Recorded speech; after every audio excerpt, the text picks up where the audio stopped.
What's up, everybody? It's Inmate625 coming back with another video for you.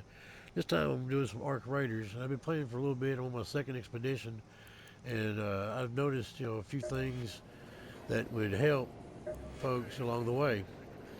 Uh, when you're looking for stuff, and you can come over here, and instead of where you commit your resources, you can track it. That way, it lets you know when you go topside that you need it. Same thing with your workbenches. Once you get all them, start to get them leveled up and working on them, you can come over here and stuff that you need, do the same thing. Or hit triangle where you can track and untrack. That way it shows you what your materials are that you need. You don't have to waste your time with a bunch of extra crap that you don't and then filling your inventory up.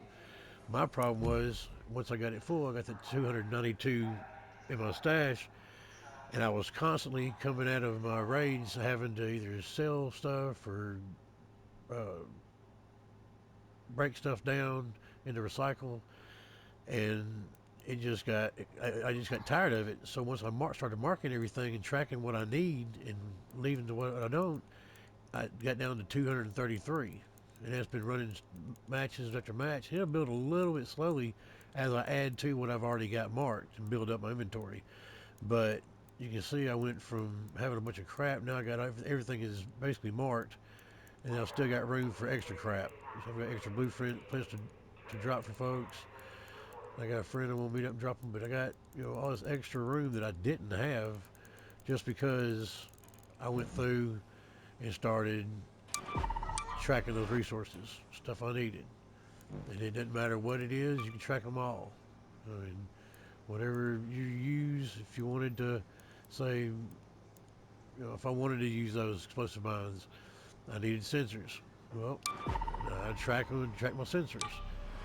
But, you know, it's all what y'all, how you want to work it. But it saves me a lot of time and worry. So I need those. I need my sensors.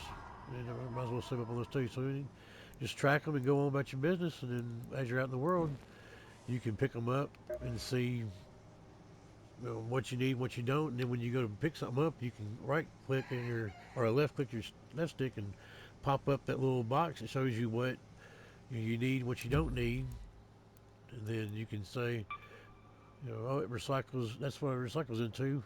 I need that. I'll go ahead and recycle it, or put it in my bag and take it back and recycle it in Esperanza. You get more when you bring it back with you and break it down here, as opposed to being up topside and breaking it down. But if you're coming across a lot of it, it'd be a lot easier to break it down and get what you need out in the field rather than, breaking it down here as opposed to unless you find like a bunch of the things in, that you want to break down like toasters and stuff like it, you can get a lot of those and bring them back with you and then break them down here and get more resources out of them. But anyways, I don't want to drag this out too much. Just want to make a quick video for the new guys coming in and starting out. Nobody really talked about it. They said, what you need to save and what you don't need to save, but they didn't really talk about the fact that you could mark everything that you wanted to save so that when you're out in the field, you didn't have to worry about remembering what you needed. You could it would pop up and you could see it and be like, oh, I need that. But anyways, MX65, I'm going to go and cut out here. Drop me a like. Let me know if it helped you. Tell your friends, share the video, all that good stuff. But anyways, you made out. See y'all topside.